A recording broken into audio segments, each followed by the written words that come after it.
Hello. Um, so, I have made a speech on suicide, and I know I talk about suicide quite a bit, but it is a big part of my life. Um, and in the speech, a couple of things that I have said in the past in videos have or will be repeated. So, um, sorry, my lip is bleeding. So if you have, um, suicidal thoughts, or even, okay, if you're my age, or if you're a little bit older and you're not quite an adult yet or whatever, this is mainly for you.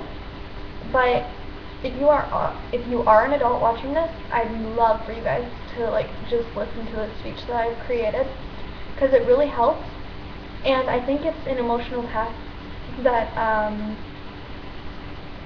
will help many people, knowing that they're not alone.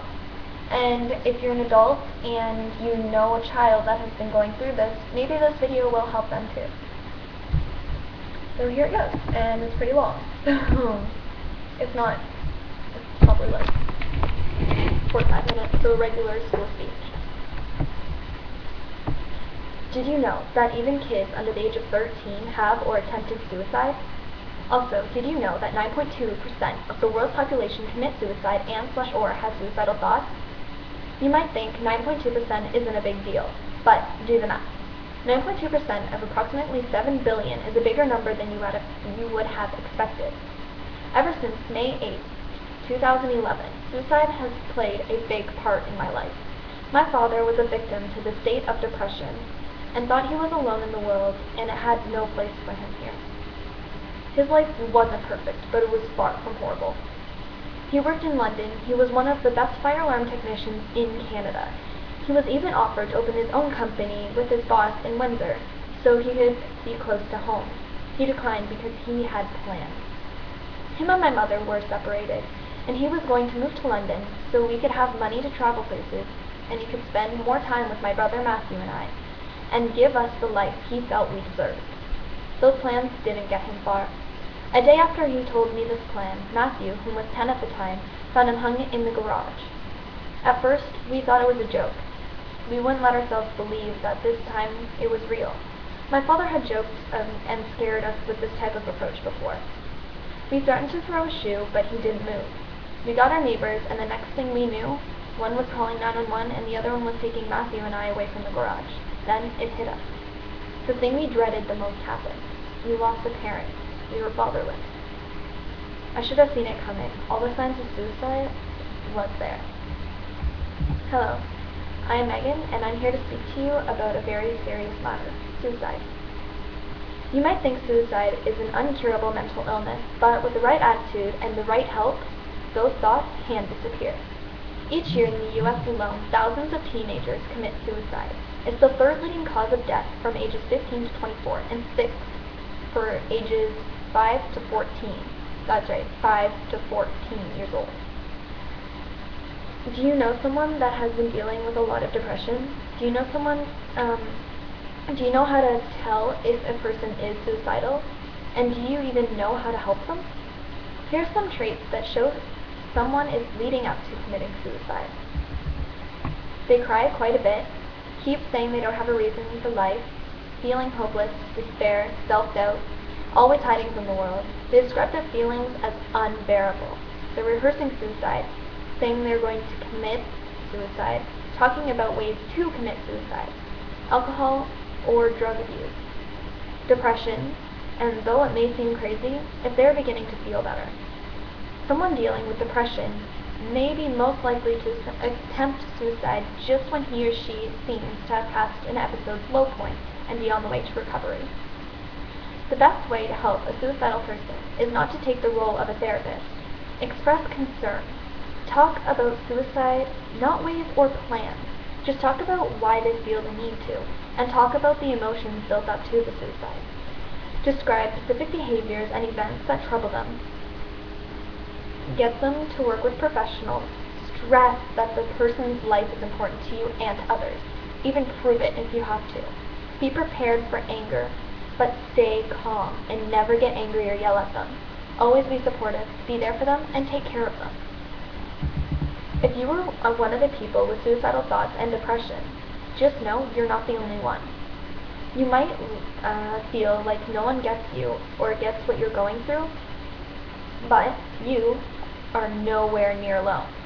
I've had suicidal thoughts, and reality is most of us have felt this way before. You don't know how to trust anyone or tell anyone about what you're feeling, and since you don't know how to deal with it yourself, you don't think anyone else knows how to deal with it as well. And you don't know how to escape these feelings that are the complete opposite of happy. But don't keep your thoughts and your feelings about suicide to yourself. Each one of us has our own destiny and our own reason to live. Everybody's life is happy and amazing in the end. If your life is not happy or amazing now, in your eyes, then it's not the end. Everyone has a life for a reason, but don't think that your reason is to die, because dying is the last thing planned in the novel we call life. You might think that cutting helps, or drug use, or alcohol abuse, and you think it helps your emotional pain, but you're wrong. Cutting may distract you from emotional pain, but causes you physical pain. Cutting is a form of suicide. People that cut lose a lot of blood and can end up very sick, in a hospital, or even cause death. Cutting is no fix for your pain inside. It's just as bad. Now, for drug and alcohol use, we have been raised to deny drugs and alcohol, but this generation is one of the worst for the use of these suppressants. It's illegal for people under the age of 21 to buy alcohol for a reason. It takes an adult 2 hours to metabolize a drink. Think about it. Since you're still developing and growing, alcohol would have much more drastic effects on you. It alters how the brain functions. Now, for drugs, studies show that even after a few short uses of marijuana, which is usually what we teenagers start off as, you have trouble recalling things, playing sports, and focusing on your schoolwork. Not only that, but it takes your motivation, and it can cause many different types of cancers, such as mouth, lung, and throat cancer. It's easy to get addicted, and you never know how it's going to affect you. Also, marijuana is a gateway drug, so even if you think it's safe because it's a medicine, you're wrong. If that's only what marijuana can do to you, imagine the kind of mess cocaine or any other type of drug could get you in. It's not that easy to quit drugs and stop consuming alcohol. Once your body gets addicted to it, it's accustomed to it.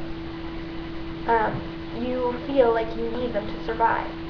To quit, you would have to go through withdrawal, which could include vomiting, sweating, and tremors. Your body has to adjust to a sober-free life again. Sure, getting real drunk or high will be great fun, until you're sober. You're worse off than before you consumed anything. You see, alcohol and drugs are depressants. You have a great time when under the influence of it, but after, well, they're called depressants after all. It makes you more depressed than before. Don't assume your life is worse. Don't assume that your life is the worst one out there. There are people that are worse off than you, but still find a way to live day by day. And if you are in a situation such as my own, and you are depressed because of that, try your hardest not to be. Before my dad did what he did, I thought I was happy. Though I am devastated I lost my father. I could never give up the experience he had blessed me with. The world lost one, but kept so many more, just because his death opened my eyes and my heart to helping people and saving many tears from being created. I am using my one weakness into the most amazing strength. I am here for each and every one of you, even though you don't know me and I don't know you. If you need anyone to talk to, I'm just a phone call, text, or message away, or even comment. And if you don't think I can help, go to Kids Help Phone. They will be there for you as well. It has been my pleasure talking to you, and I hope you are having second thoughts on your thoughts of committing suicide or your plans to commit suicide. Or now you know how to help them. My last piece of advice that I'm going to give you is don't pick a permanent solution to a temporary problem. Things might look dark and as if they will never get better, but I promise you, that everything gets better, and I never break my promises.